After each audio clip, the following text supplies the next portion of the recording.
E vem conferir a crítica do anime Tengoku Dama-Kyo.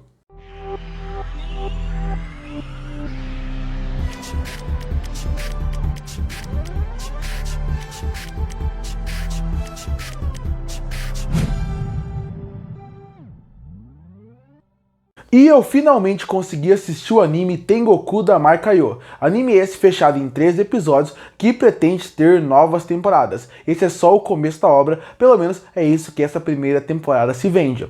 Anime esse que tem uma temática que chama muito a minha atenção, que seria a temática do mundo pós-apocalíptico, que já foi usado, reusado, reutilizado em todas as mídias possíveis, e em próprios animes, em mangás, em cinemas, livros, de formas diferentes. Mas mundos pós-apocalípticos já foram usados de forma diferente e é um gênero muito interessante e que chama minha atenção. Chama minha atenção pelas possibilidades de discussões e também pela forma como o autor vai ser criativo ou não para poder explorar, apresentar e expandir esse mundo pós-apocalíptico. E aqui o autor, sabendo que na primeira temporada ele queria dar mais tempo para dar destaque na dupla principal, eles resolveram seguir um padrão que esse tipo de obra faz. Nos primeiros episódios a gente conhece um pouco desse mundo, a gente quer descobrir um pouco as regras desse mundo, quais são as criaturas, quem são os protagonistas, quais são as armas que ele tem e quais são as regras mínimas que esse mundo tem. A partir daí, o anime começa a desenvolver esse universo. Então a partir daí, a partir do episódio 2, a gente começa a conhecer um pouco mais sobre esse universo,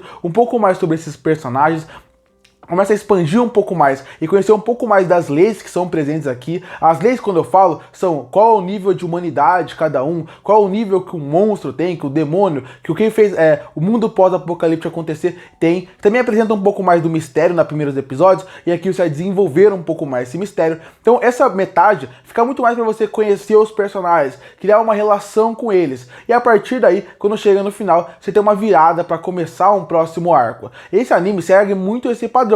Começa de um jeito com alguns mistérios, com algumas revelações e também com a apresentação de personagem para chamar o público. Aí quase toda a metade da temporada, mais da metade, quase todos os episódios, fica nessa ideia de expansão de mundo e também desenvolver qual é o mistério, chamar a curiosidade do público. Ele termina como se fosse o final de um arco. E para mim o anime começa muito bem. Nessa ideia de apresentar esse universo, eu acho que o anime consegue fazer um trabalho muito bem feito. Você fica curioso para saber o que está acontecendo ali. Até porque eles brincam com essa ideia de ter crianças dentro de um lugar que nunca viram fora desse lugar. Então o que eles têm pra fora? Aonde é esse lugar? Por que essas crianças estão escondidas? E isso chama atenção. E por que tem crianças que estão pra fora? Porque essas crianças que estão pra fora estão tentando resolver esses problemas. Então esse mistério chama atenção. Ele vende muito bem a obra através desse mistério. Ele faz com que o público queira saber mais daquelas crianças, o que aconteceu com elas, por que elas estão ali e por que elas têm atitudes tão não normais para algumas crianças, e mesmo assim as pessoas adultas lá não se importam com isso. Por outro lado, fora daquele lugar que parece realmente ser uma prisão, que aí deixar aquelas crianças presas lá, a gente vê um outro tipo de criança. Crianças que nasceram após o que aconteceu ali. Sem contar que o que é o que aconteceu, né? Essa é outra pergunta muito recorrente.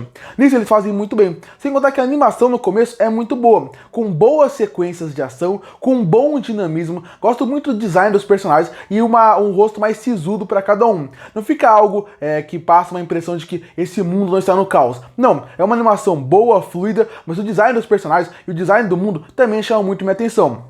Que ajuda muito através da sua animação, que faz com que seja algo mais sério, algo realmente que não passa a impressão de ser algo bobo ou algo que não é para se levar a sério. Isso chama minha atenção. A animação foi bem, as cores são muito boas, principalmente no fator de quando você tem a brincadeira com outras criaturas aqui. Eu acho que eles brincam muito bem com isso. Gosto muito do design das criaturas e como eles vão mudando de um para outro. Eles fazem poucas criaturas, mas mesmo assim com impacto quando eles aparecem. Assim, colocando essas criaturas que são os comedores de homem no momento certo, faz com que quem está assistindo a obra, ela sinta aquele impacto. Se colocassem vários desses no mesmo lugar, o impacto não iria acontecer. Mas aparece em momentos específicos, episódios específicos, e isso é muito interessante.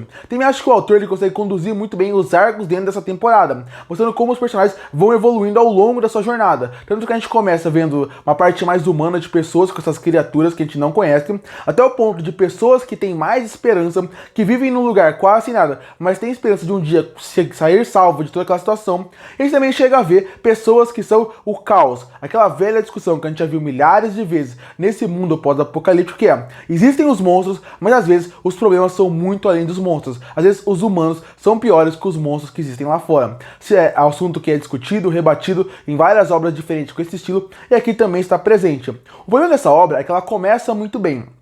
Ela apresenta elementos muito bons, personagens muito interessantes e conceitos muito bons que você espera ser desenvolvido. Só que a partir da metade da obra, eu acho que ele começa a cair de qualidade, porque eu acho que o roteirista não conseguiu desenvolver e apresentar muito bem essas discussões a partir dali. Volta e meia ele consegue trazer o povo com uma atenção para um mistério ou outro novo que aparece, que gera o seu interesse, mas de modo geral, eu acho que tem algumas premissas, alguns enredos, que eu acho que chega um ponto da obra que eles não conseguiram dar um passo a mais, trazer uma discussão a mais, prender mais o público nesse sentido. E aí é que o anime se perde um pouco pra mim. Tanto no sentido de, quando eles vão mostrar o que tá acontecendo dentro daquele lugar que tem crianças presas, você não consegue realmente gerar um impacto, porque aparece muito pouco, e quando aparece, você não liga muito pra elas, porque você não conhece muito delas.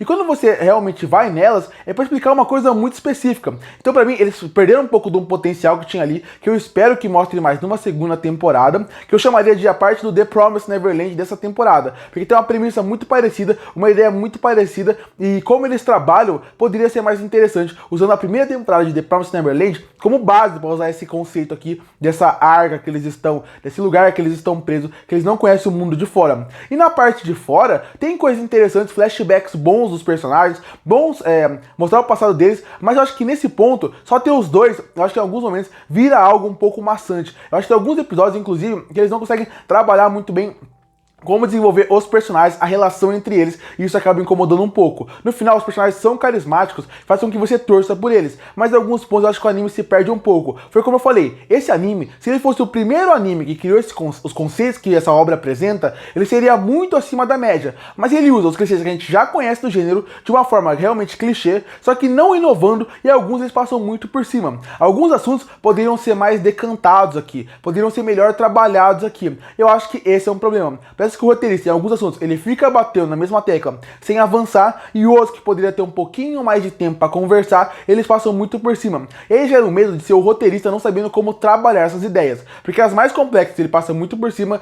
e as mais simples ele perde mais tempo explicando. Isso incomoda um pouco. No fim, esse é um anime que pensa em pessoas, que pensa em como a relação delas vai realmente fluir. Eu acho que esse é o tipo de anime que tem que acontecer isso. Os personagens humanos, as pessoas, são o que faz as pessoas vão gostar dessa obra, não. E eu gosto dos protagonistas, e eu gosto da temática, que fez com que eu gostasse da obra, que tem uma boa animação e uma boa parte técnica. Mas é inegável que o começo promissor que eles tinham, o anime poderia entregar muito mais. Eu também não achei que a temporada terminou de uma forma tão boa assim. É um bom fechamento de arco, uma boa virada para um crescimento de uma personagem específico, mas mesmo assim, eu esperava um pouquinho mais de impacto na virada para me empolgar para ver uma próxima temporada. Por exemplo, eu terminei o final da temporada pensando um final impactante para a personagem, mas eu esperava um pouco mais. Então isso também gerou um problema de um anime que é bom, que vale a pena para quem gosta da temática, mas poderia ter sido muito melhor com o potencial que eles tinham em mão. Concluindo, Tengoku Dama Kaioh é aquele anime que ele não é ruim, é um anime que valeu a pena assistir, e se tiver novas temporadas eu vou querer continuar acompanhando. Mas algo é inegável, a temporada começa muito melhor do que ela termina.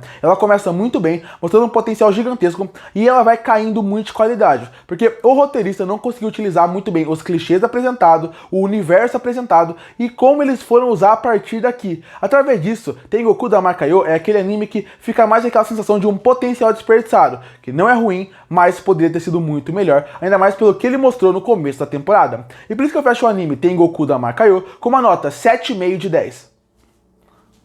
Curte para fortalecer o canal, se inscreve para não perder os próximos vídeos. E aí, o que você achou do anime Tengoku Dama Kaioh? Que nota você daria para ele? Você já leu o mangá? Deixa sua opinião sobre ele aqui embaixo. E eu volto no próximo vídeo.